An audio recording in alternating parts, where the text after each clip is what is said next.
a whole new door has opened to, and reopened to my understanding, my opportunity to contribute to our travel. On occasion, someone will be in a parking lot needing their car to be pushed out of the way into the lot. And one or two or three people will get out of their cars to help. They really want to help. It's obvious, and you can understand that. Maybe you've done it.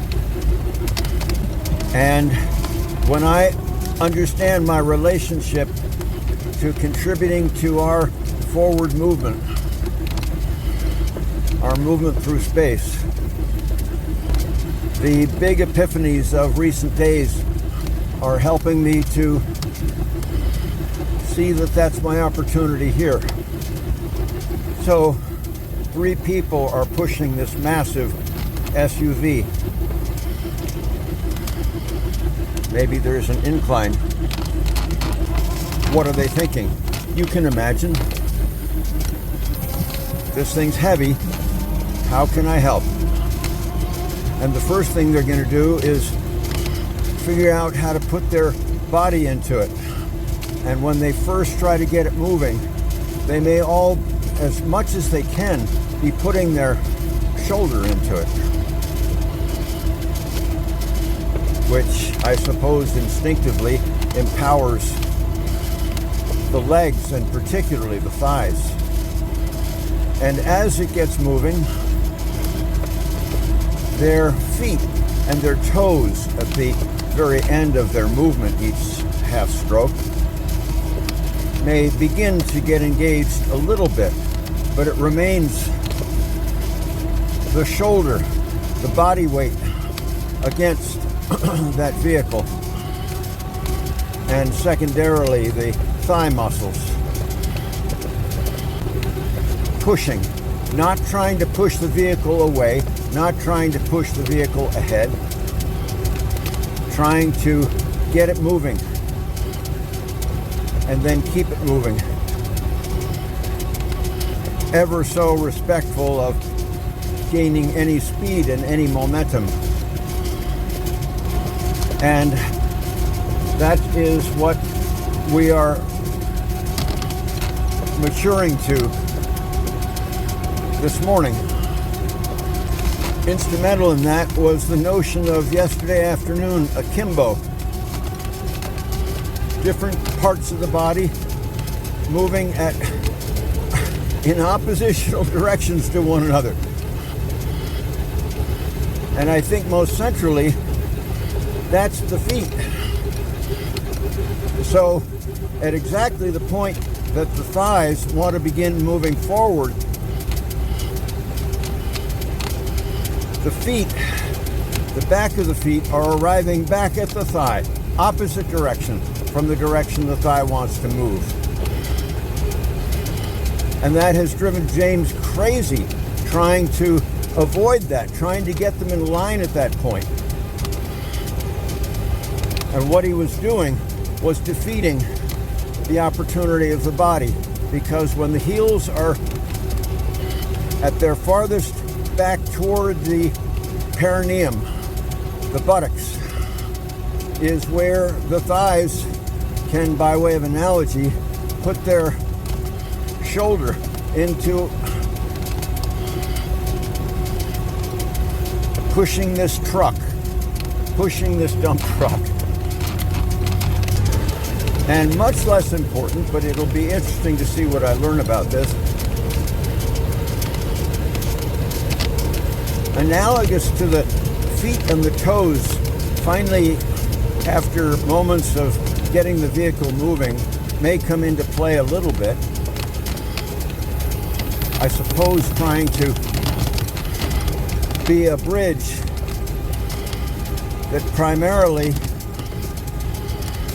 deals with the body weight, but because things are moving more quickly, there needs to be a bridge between the body weight and the truck that is now in motion.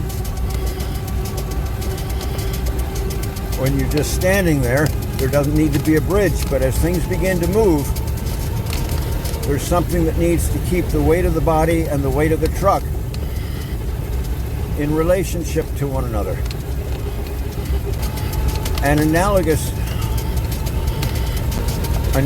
to the toes in pushing the truck that could become involved a little bit, and the feet and the calves,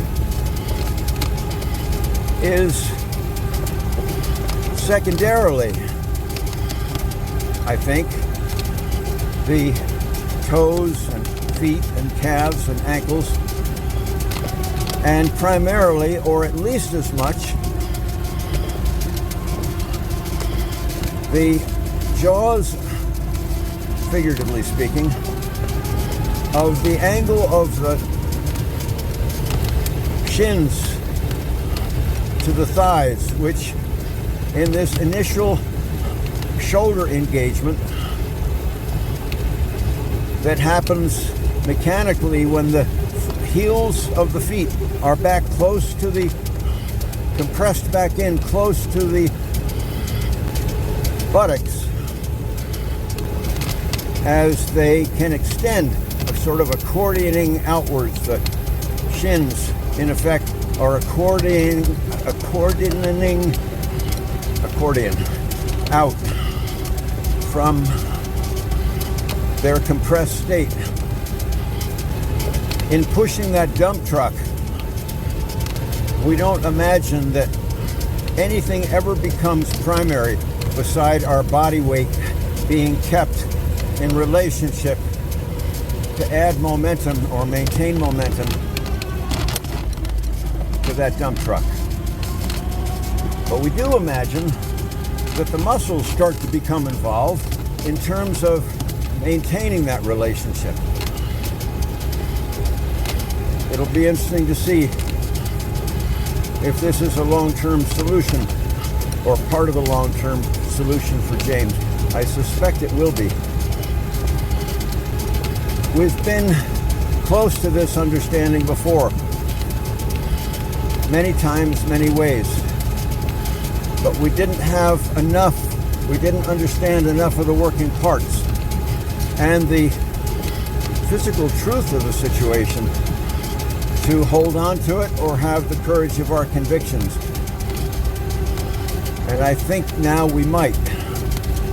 Now, interestingly, the numbers, the metrics on the psychoanalyst of human watts are way low compared to the last 3, 4, or 5 months. Way low. I'm cycling all the time now, even downhill. I activate regenerative braking if necessary, so that I can constantly be cycling as I would in a conventional bicycle for a number of reasons. The psychoanalyst says I'm only putting out an average of about 50 human watts per hour, which is quite low.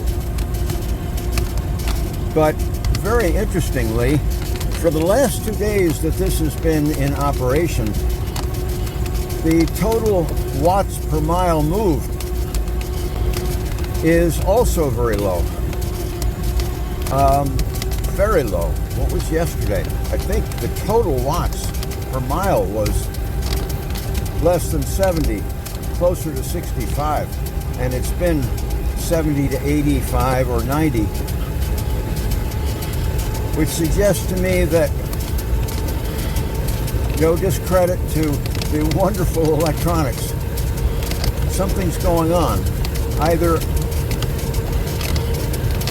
the torque sensor is indicating less watts than I'm putting out as a cyclist, but I think equally likely there's a smoothness now and a consistency throughout the stroke when your shoulder is against the truck, which incidentally, there's a moral component to that, right? There are 4 of you pushing the dump truck. Hey, I could look like I'm pushing, but I'm not really doing my share. It probably isn't going on. There's a joy in doing our share, even though no one can know in such a situation. There's an honesty that is joyful because no one can know that takes place in such a situation. And let me footnote, because I'm aware of it right now. My muscles, bless them, want to transition from being a bridge from my torso weight. Imagine to put my torso weight, my shoulder, if you will, against the resistance of this dump truck or cement truck. They want to become the heroes. Rather than transferring the apparent weight of the torso, they want to use the back of the seat as a point to push against. And the body is much less happy with that assignment. And I think the body is right. The relationship is to moving a dump truck, at which point the body weight is always the primary asset, and the muscles are the necessary bridge. Well, pretty sure I lost my train of thought there, but that's okay. These videos are 99.99% for James, so that he has a better chance of remembering and therefore building on what seem to be breakthroughs, and only 1%, if for no other reason than people aren't listening, and maybe they're wise, 1% for any other audience. Though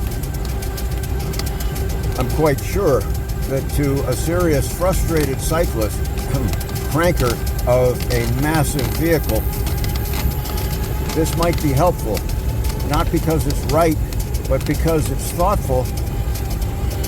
It could be encouraging to them only to see that someone else is struggling with this challenge.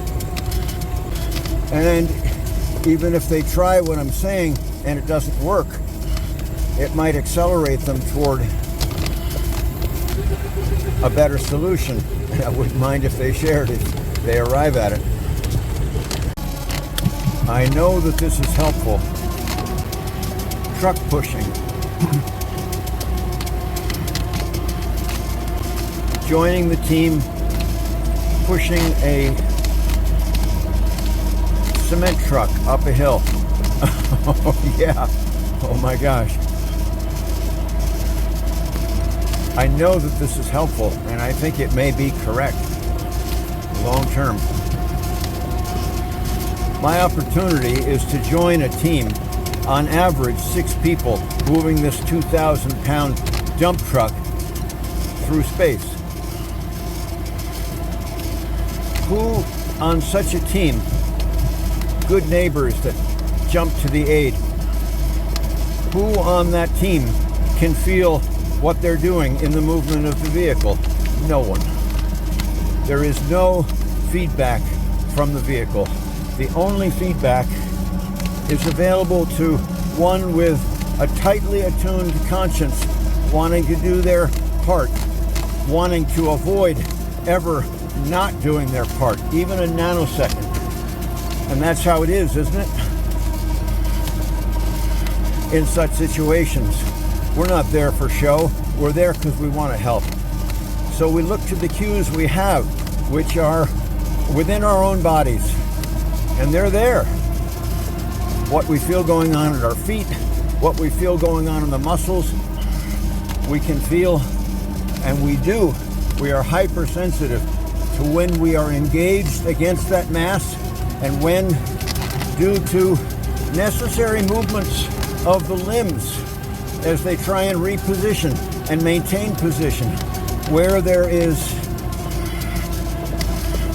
space where we have come away from the mass and the limbs are constantly working, and they have, apparently, it is a evolutionary capacity, which certainly we can train, but it must be an evolutionary capacity to be able to do this kind of task. Because the body has, when it understands that's the task, it has an ability to say, oh, okay, I get it, that's what we're doing, all right. Support me, but get out of my way because I'm the one that knows how to do this. Look for opportunities to help, but don't get in my way because my instincts, my epigenetic tendencies are the ones that know how to do this. Learn, definitely, learn, but don't get in my way. I suspect this is right long term. And we've been close at times over the years. Maybe we know enough now to hold on to this conviction with this effectively 2,000-pound vehicle, according to any simulators I've been able to find, due to 1,000 pounds with me in it. A wonderful drivetrain that can climb the Rockies, the Cascades, the Appalachians, as long as it's paved for traction. But has probably twice the amount of human energy that I can maintain in terms of internal resistance at top speed, which for us is about 10 miles an hour. So tactile feedback in terms of moving the mass of the vehicle and feeling that we've done it. Lots of opportunity for us to dilute ourselves that we have just done so. Take responsibility for some movement that was really a bump in the road or natural acceleration down a hill. Oh my gosh, there is just so much opportunity for that. But can anyone in that team of people pushing a dump truck, can any of them feel feedback from the vehicle, the movement of that mass, that they can attribute to themselves? No. And that's the physics of this. And it's wonderful. We know how to push dump trucks. We know how to help push a car off the road. We know how to do that. Our bodies do. Epigenetic. Oh, and I think the thought I didn't conclude on the first segment was that although my numbers are much lower than they have been, 40 and 50 human watts per hour, as opposed to 70, 80, 90, even 100 in recent weeks. The overall total watts per mile has gone down the last couple of days.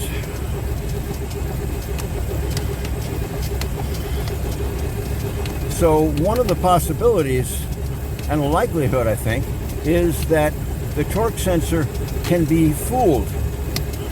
So if in fact we are now these last couple of days effectively making it our business to keep our energy, our weight, if you will, behind the pickup truck we're trying to, or that cement truck we're trying to push, doing our share, not all of it, just trying to do our share. There's a smoothness to that that has not existed in the cycling we've tried to do. And it might be that the torque sensors read out differently. Rather than through the stroke, there is a pulsing to it, a jerkiness to it, or whether the energy they're receiving is constant, like your shoulder against the back of that cement truck. And I suspect that's at play, although I don't know that.